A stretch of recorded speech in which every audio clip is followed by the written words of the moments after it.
श्रीगणेशाय नमः। नारद उवाच प्रणम्य शिरसा देवं गौरीपुत्रं विनायकं भक्तावासः स्मरे नित्यम् आयुः कामार्थसिद्धये।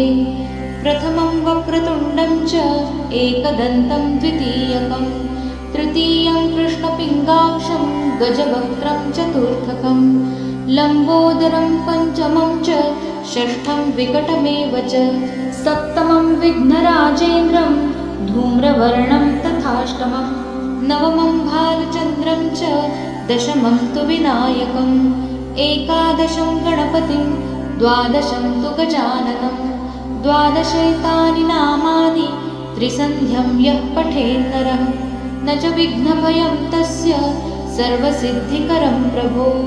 विद्यार्थी लभते विद्यां धनार्थी लभते धनं पुत्रार्थी लभते पुत्रान् मोक्षार्थी लभते गतिं। जपेत् गणपतिस्तोत्रं षड्भिर्मासै फलं लभेत् संवत्सरेण सिद्धिं च लभते नात्र संशयः।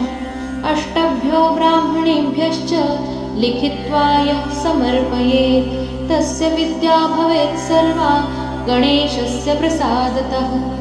इति श्रीनारदपुराणे नारदविरचितं सङ्कटनाशन गणेशस्तोत्रं सम्पूर्णम्।